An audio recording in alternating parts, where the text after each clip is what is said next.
Salamu alaykum wa rahmatullahi wa barakatuh. Que la paix, la miséricorde et les bénédictions d'Allah soient sur vous, chers frères et sœurs. Bienvenue sur la chaîne Le Rêve d'Islam, un espace dédié à la sagesse, à la profondeur de la conscience et à la lumière divine. Avant de plonger dans ce message qui peut transformer votre vie, n'oubliez pas de vous abonner et d'activer la cloche pour ne manquer aucun rappel spirituel. Avant qu'une parole ne s'échappe de tes lèvres, avant qu'un geste ne prenne forme, avant qu'un projet ne s'ébauche dans les recoins de ton esprit, il y a une chose discrète, presque imperceptible, qui précède tout: l'intention.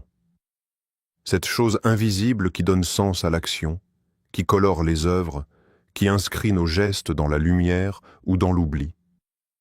Le prophète Muhammad, guide de la conscience humaine et porteur de sagesse intemporelle, a dit « Les actions ne valent que par leurs intentions, et chacun sera rétribué selon son intention. » Un rappel simple, mais d'une profondeur qui traverse les siècles.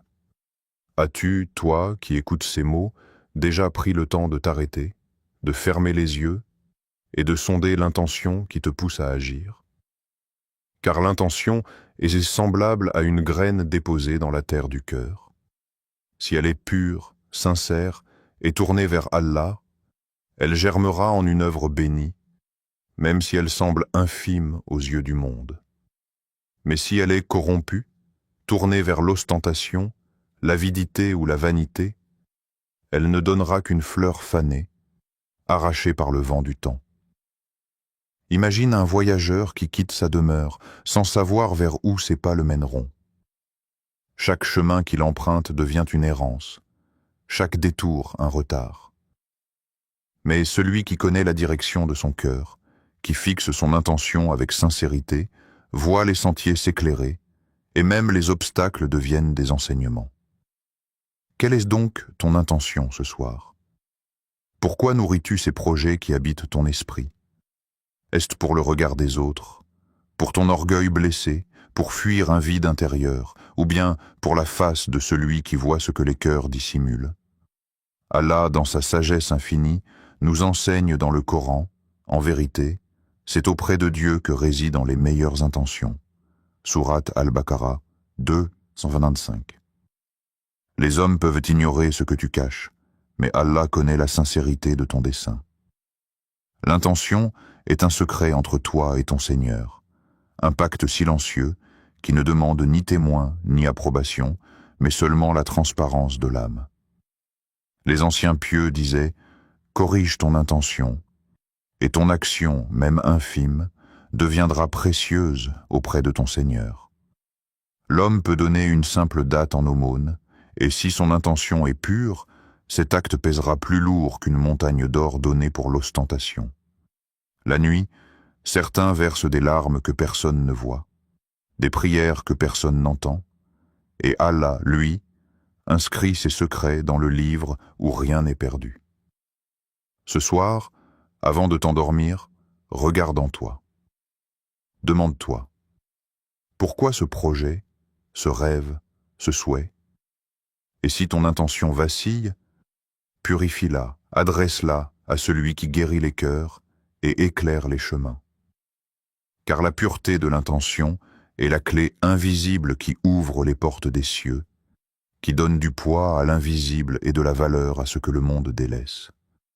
Nul besoin de faire grand pour être grand aux yeux de l'Éternel, il suffit que ton cœur soit sincère. Écoute ce silence qui s'installe lorsque le tumulte du jour s'efface. Quand les bruits de ce monde s'apaisent, il ne reste que ton souffle et ton cœur. C'est à ce moment-là, précisément à cet instant où l'âme devient réceptive, que le dhikr vient effleurer ton être. Le rappel, le nom d'Allah murmuré, répété, gravé sur la langue, inscrit dans le cœur. Allah, Allah, la ilaha illallah. La ilaha illallah. Chaque syllabe, chaque vibration de ce nom sacré est un battement, une lumière, une clé. une clef qui ouvre la cage de l'âme oppressée, qui libère le prisonnier de ses angoisses, qui dissipe les ombres qui encombrent les cœurs fatigués. Le prophète Muhammad, qui connaissait les besoins de l'âme mieux que quiconque, a dit « Le cœur trouve sa tranquillité dans le souvenir d'Allah ». Sourate Ar-Ra'd 13-28. Tu ressens ce vide, cette agitation sourde qui gronde parfois sans raison? C'est l'appel de ton âme qui réclame le rappel de son Créateur. Elle a soif, elle cherche ce qu'aucune possession ni reconnaissance ne pourra lui donner.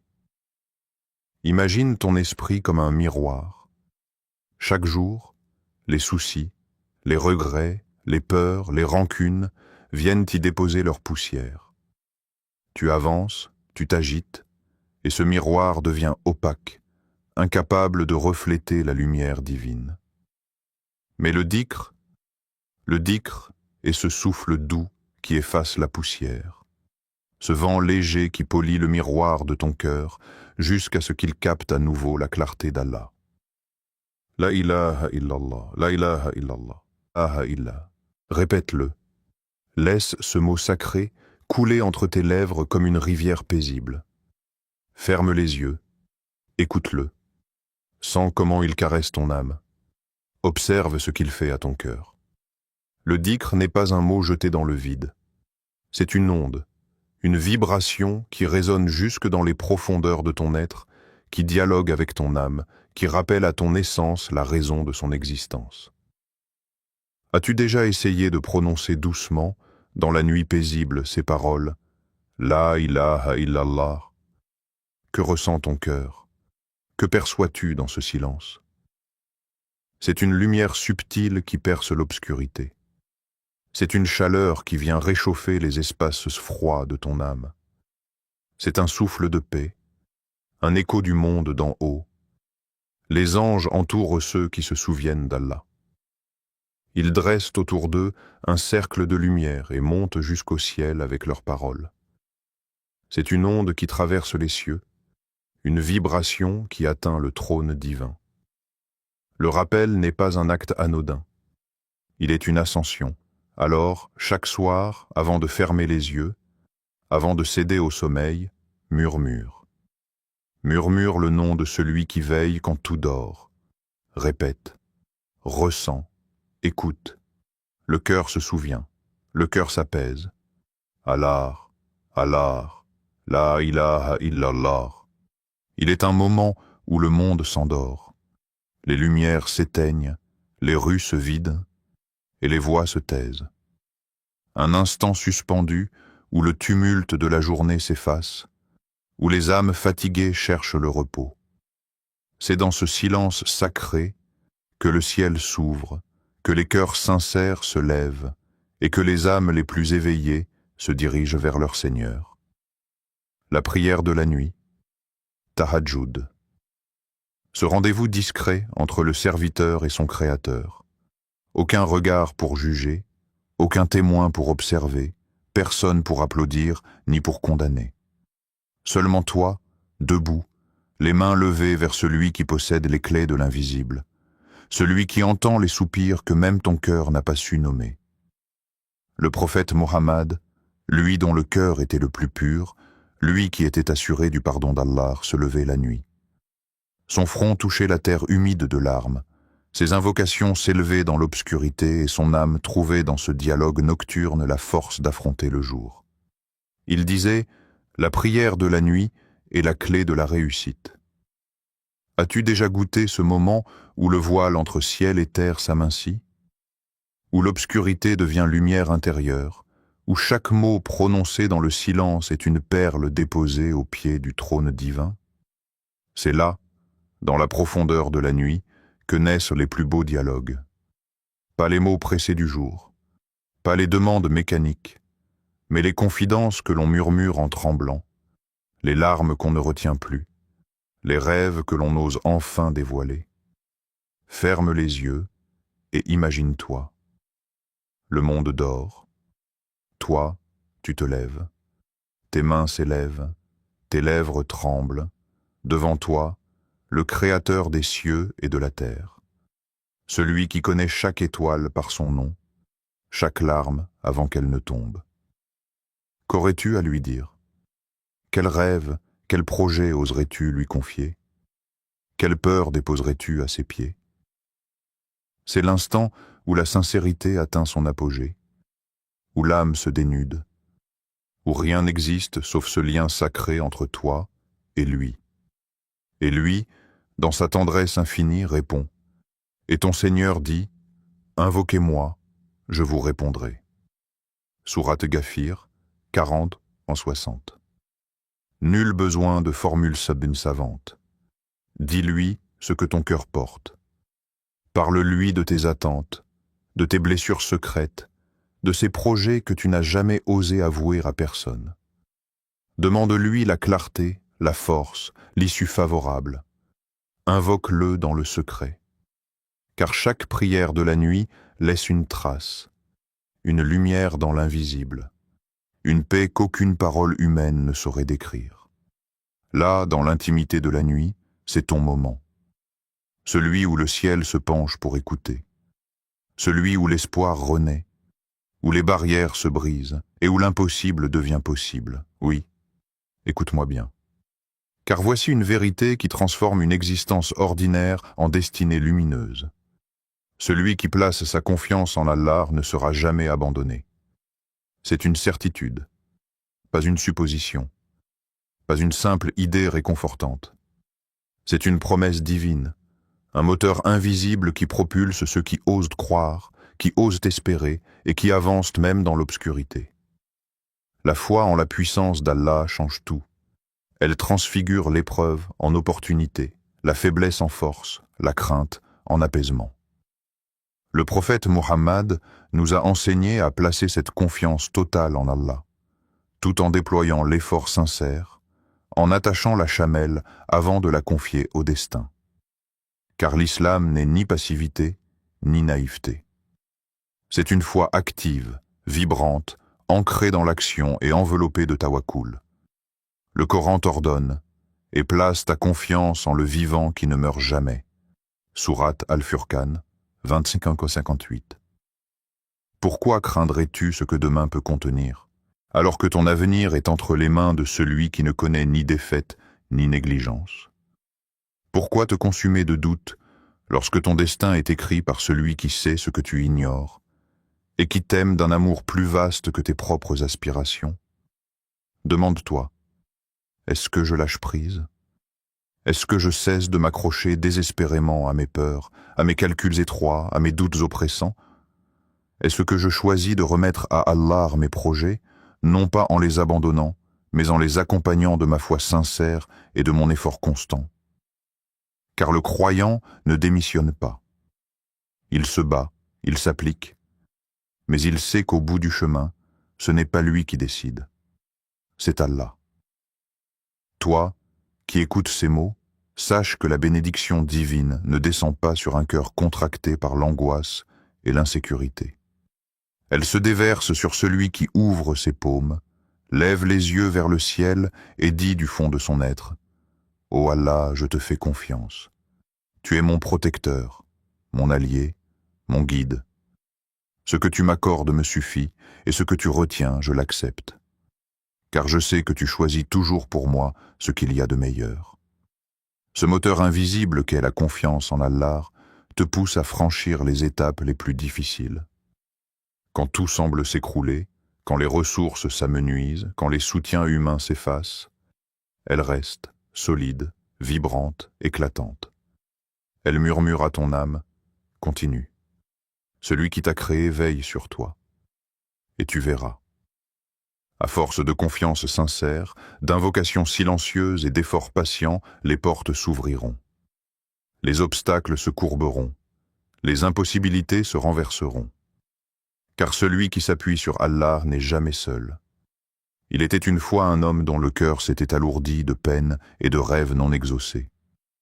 Chaque soir, il levait les mains au ciel, les yeux embués de larmes, répétant inlassablement « Ô Allah, ouvre-moi les portes du succès. Accorde-moi la prospérité, la paix et la facilité. » Les jours passaient, Les nuits s'étiraient et son âme se fatiguait de ne voir aucune réponse à ses supplications. Une nuit, alors qu'il priait encore, abattu, Allah fit descendre dans son cœur une sagesse silencieuse. Une voix douce, comme un souffle de lumière dans les ténèbres, lui dit « Sois reconnaissant pour ce que tu as, et je t'en donnerai davantage. » Ce fut un choc pour cet homme qui jusqu'ici comptait seulement ce qu'il attendait encore d'obtenir, oubliant ce qu'il possédait déjà. Combien sommes-nous à ressembler à cet homme, à courir derrière demain, à supplier pour l'inaccessible, alors que sous nos yeux, des bénédictions précieuses nous entourent sans qu'on les remarque. Le souffle qui emplit tes poumons à cet instant, la chaleur d'un toit au-dessus de ta tête, la paix dans ton foyer, le battement régulier de ton cœur, la capacité de prononcer le nom d'Allah, toutes ces grâces qu'aucune fortune ne peut acheter et que tant d'âmes réclament désespérément. Le Coran nous rappelle avec force et tendresse cette loi spirituelle infaillible. Si vous êtes reconnaissant, je vous donnerai davantage. Sourate Ibrahim 14:7. La gratitude n'est pas un simple remerciement verbal. C'est une énergie qui transforme la perception, qui attire les bienfaits et qui ouvre des portes qu'aucune prière pressée n'aurait su franchir. Imagine-toi ce soir, assis dans le calme. Ferme les yeux et fais l'inventaire silencieux de ces choses simples et sublimes que tu négliges. Cette main qui se ferme et se déploie sans douleur. Ce regard qui distingue la lumière de l'ombre. Cette gorge qui peut encore prononcer des invocations. Cette personne qui t'aime d'un amour sincère. Ce souvenir heureux qui apaise ton cœur lorsque tu y repenses. Chaque soir, avant de t'endormir, prends le temps. Remercie Allah pour trois choses qui te semblent peut-être ordinaires mais qui, pour un autre, seraient un trésor inestimable. Énumère-les, ressens-les, garde-les dans ton cœur comme des perles précieuses. Et tu verras, à mesure que tu remercieras, le monde autour de toi changera. Pas parce que l'extérieur se sera métamorphosé, mais parce que ton regard sera devenu clair, conscient, éveillé à ce qui compte réellement. Car parfois, la porte que l'on attend de voir s'ouvrir est déjà entrebâillée. Il suffit de remercier pour en percevoir la lumière. Il y a, en chacun de nous, des cicatrices invisibles, des souvenirs qu'on ose évoquer, des mots qu'on aurait aimé ne jamais entendre, des trahisons, des absences, des fautes qu'on traîne comme des chaînes attachées à nos chevilles. On avance, mais chaque pas pèse. On prie pour la réussite, on espère des projets lumineux, et pourtant, un poids discret mais tenace freine notre élan. Le prophète Mohammed, connaissant la nature humaine mieux que quiconque, nous a laissé un remède aussi simple qu'exigeant. Celui qui pardonne, Allah augmentera son honneur. Le pardon. Ce mot que l'on prononce parfois facilement, mais que l'âme peine à offrir sincèrement. Pourquoi pardonner? Parce que tant que le cœur reste encombré par la rancune et les regrets, la lumière divine y pénètre difficilement. Comme une pièce fermée où l'air se fait rare, le cœur privé de pardon étouffe. Et lorsque l'âme étouffe, elle n'a plus la force de s'élancer vers ses rêves, de tendre les mains vers de nouveaux possibles. Imagine un instant. Imagine-toi sans ces poids, sans ces colères ravalées, sans ces reproches murmurés dans le secret de ton esprit. Imagine cette légèreté nouvelle, ce souffle frais dans ta poitrine, ce sentiment d'être enfin libre, de marcher sans entrave. Car pardonner ne signifie pas oublier ni nier la blessure. Cela signifie décider que cette blessure n'aura plus le pouvoir de te priver de paix. Peut-être que celui à qui tu dois pardonner, c'est toi-même. Pour ces erreurs que tu ressasses, pour ces faiblesses que tu n'as jamais osé te pardonner, pour ces choix malheureux que tu continues de porter comme des fardeaux invisibles. Allah, lui, pardonne à qui se repent sincèrement. Qui es-tu pour refuser à ton propre cœur ce que ton Seigneur t'accorde avec tant de générosité? Ou peut-être est-ce un autre, un parent, un frère, un ami, un collègue, quelqu'un qui a un jour brisé quelque chose en toi. Leur geste t'a fait tomber, leur parole t'a lacéré, leur absence t'a laissé seul. Mais en continuant de porter cette douleur, c'est toi que tu retiens prisonnier. Le pardon ne change pas le passé, mais il change l'avenir. Il libère l'âme, il desserre les chaînes, il ouvre des portes qu'aucun effort matériel n'aurait su forcer. Le pardon, c'est cette brise légère qui vient effacer la poussière sur le miroir de ton cœur. Alors, pose-toi cette question ce soir. Qui dois-je pardonner pour avancer? Est-ce que cette personne? Est-ce que cette situation? Est-ce moi-même? Offre ce pardon comme un cadeau à ton âme. Dépose cette charge devant Allah. Et ressens la paix qui s'installe doucement, te laissant prêt à accueillir ce que la vie te réserve. Ferme les yeux.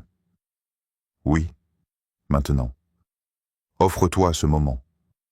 Respire profondément et imagine ton avenir comme une toile blanche qu'Allah t'a confiée. Dans le silence de cette nuit, quand le tumulte du jour s'efface et que les battements de ton cœur se font entendre, il est temps de peindre avec les couleurs de l'espoir et de la foi. Le prophète Mohammed nous a enseigné que l'intention précède l'action et que l'imagination est la clé de cette intention. Car avant chaque grande réalisation, il y a une vision, une image claire qui prend forme dans l'esprit et qui devient une invitation à l'accomplir dans le monde réel. Chaque soir, offre à ton esprit cette liberté, celle de visualiser. Vois ton projet abouti, ressens-le. Si c'est un foyer serein que tu cherches, imagine-le, entends les rires, vois la paix sur les visages.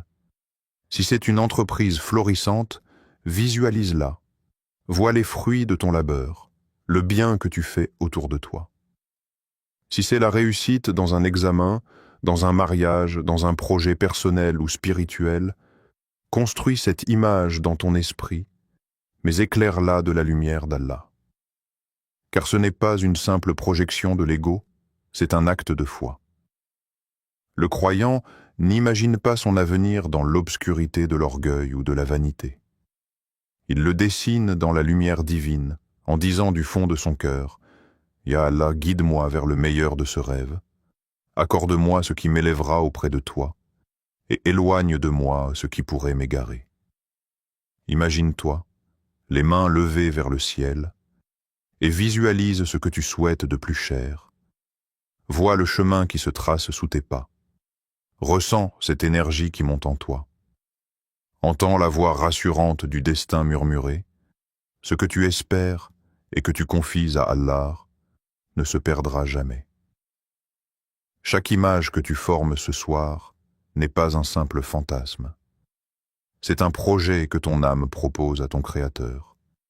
Et Allah, dans sa sagesse, saura te répondre. Peut-être parce que tu demandes, peut-être par mieux encore, ou peut-être en t'éloignant de ce qui t'aurait brisé. Alors, prends ce moment pour te poser cette question. Quelles images inspirantes se dessinent dans mon esprit ce soir? Qu'est-ce que mon cœur ose espérer lorsque plus personne ne le juge? Quelles scènes de bonheur, de paix, de succès et de proximité avec Allah viennent effleurer mon esprit lorsque je ferme les yeux? Accorde à ces images l'espace de naître et promets-toi de les accompagner d'actions sincères. Car la foi sans mouvement reste une intention figée. Mais la foi, accompagnée de visualisation et d'efforts, devient une invocation silencieuse à laquelle le ciel répondra. La prière est ce souffle sacré qui nourrit l'âme, ce lien intime entre le serviteur et son Créateur. Mais elle n'a jamais été destinée à rester enfermée dans les murs d'une mosquée ou dans le recueillement d'un tapis. La véritable prière déborde. Elle agit, elle inspire, elle pousse à transformer les intentions en actions. Le prophète Muhammad, cet homme dont le cœur était continuellement relié au ciel, nous a laissé une leçon extraordinaire de pragmatisme et de foi. Si le jour du jugement arrive et que l'un d'entre vous tient une graine de palmier dans sa main, qu'il la plante. Quelle sagesse! Même face à la fin des temps, alors que tout semble s'écrouler, l'homme de foi agit. Pas pour des résultats immédiats, mais parce que chaque effort, chaque geste sincère a du poids dans l'invisible. C'est cela, le cercle vertueux que l'islam nous enseigne. Une intention pure, une prière sincère et une action humble mais déterminée. Car Allah aime ceux qui font suivre leurs invocations d'actes concrets. Le Coran nous rappelle, 10. Agissez, Allah verra votre action, de même que son messager et les croyants. Sourate At-Tawbah 9, 5. Trop souvent, nous attendons que les circonstances soient parfaites avant de commencer. On retarde ce projet, cette décision, ce geste qui nous rapproche de notre objectif, sous prétexte que ce n'est pas encore le bon moment. Mais le croyant sait que la baraka se niche dans le moindre effort accompli pour Allah. Que ce soit écrire une simple ligne dans ton carnet, envoyer ce message que tu hésites à rédiger, te lever 10 minutes plus tôt pour commencer, ouvrir ce livre qui dort sur ton étagère, ou te réconcilier avec quelqu'un. Ce sont ces petits actes, cumulés, qui dessinent le chemin vers la réussite. Demande-toi ce soir, après ta prière, quelle petite action puis-je faire demain pour avancer vers mon projet? Pas une montagne à gravir, pas une promesse irréaliste. Une action simple, accessible, mais alignée avec ton intention et tes invocations. Et n'oublie pas que chaque pas fait dans le sentier du bien est multiplié. Le prophète nous a assuré que quiconque fait un pas vers le bien, Allah l'en récompensera 10 fois. Et s'il persiste, Allah multipliera encore. C'est cette dynamique qui crée le mouvement béni. La prière nourrit l'âme, l'action matérialise la foi, et ensemble, elles bâtissent l'avenir. Alors, demain matin, dès ton réveil, souviens-toi. Le moindre geste sincère peut être le début d'une immense ouverture. Le succès n'est pas un miracle tombé du ciel, c'est souvent une succession de petites actions semées dans la foi et arrosées par la prière. Quand la nuit étend son voile et que les cœurs fatigués cherchent le repos, il reste un dernier acte, le plus noble, le plus apaisant. Remettre ce que l'on porte, ce que l'on rêve et ce que l'on craint entre les mains du Tout-Puissant. C'est dans ces instants de silence et de solitude que l'âme comprend qu'elle ne possède rien véritablement, si ce n'est sa relation avec Allah. Le prophète Mohammed, l'homme qui portait le destin de l'humanité sur ses épaules, concluait ses journées par des invocations emplies de confiance et de soumission. Car il savait qu'aussi grand que soit l'effort humain, c'est dans la permission d'Allah que réside l'accomplissement. Et c'est dans sa sagesse qu'il faut abandonner ce qu'on ne peut maîtriser. Écoute ces paroles sublimes du Coran et dis « Ô mon Seigneur, fais-moi entrer par une entrée de vérité, et fais-moi sortir par une sortie de vérité, et accorde-moi de ta part un pouvoir secourable. » Sourate Al-Isra, 17-80. Ces mots, tu peux les répéter chaque soir. Ils sont une clé qui ouvre la porte de la sérénité. Car il y a un soulagement immense à abandonner ses projets entre les mains d'Allah. Non pas par fatalisme, mais par certitude qu'il sait mieux ce qui est bon pour toi, ici-bas et dans l'au-delà. Cette soumission n'est pas une faiblesse. C'est un acte de foi inébranlable, c'est dire « Ya Rab, j'ai semé mes graines, j'ai tendu mes mains, j'ai fait ce que j'ai pu, à toi désormais d'écrire la suite. » As-tu déjà ressenti ce calme profond qui s'installe lorsque tu cesses de vouloir tout contrôler? Ce moment où tu relâches la pression de devoir réussir, d'avoir réponse à tout, de tout résoudre seul. Quand ton cœur prononce ces mots sincèrement, « Hasbi Allahu wa ni'mal wakil » Allah me suffit, et quel excellent garant il est. Sourate Al-Imran 3i 113. C'est à cet instant précis que la baraka descend. Car l'âme qui s'abandonne à Allah sans condition goûte à une tranquillité que rien, ni personne, ne peut lui retirer. Le croyant qui accepte le plan divin se sait entre les mains d'un maître compatissant, juste et généreux. Alors, ce soir, avant de fermer les yeux, interroge-toi. Osez-vous vivre cette soumission? Êtes-vous prêt à déposer vos inquiétudes, vos projets et vos espoirs aux pieds du Seigneur des mondes, convaincu qu'il ne vous oubliera pas? La réussite véritable commence là. Non pas quand l'objectif est atteint, mais quand le cœur a trouvé la paix. Qu'importe le chemin qu'Allah choisira pour toi. Car celui qui remet sa vie entre les mains du Tout Miséricordieux n'est jamais perdant.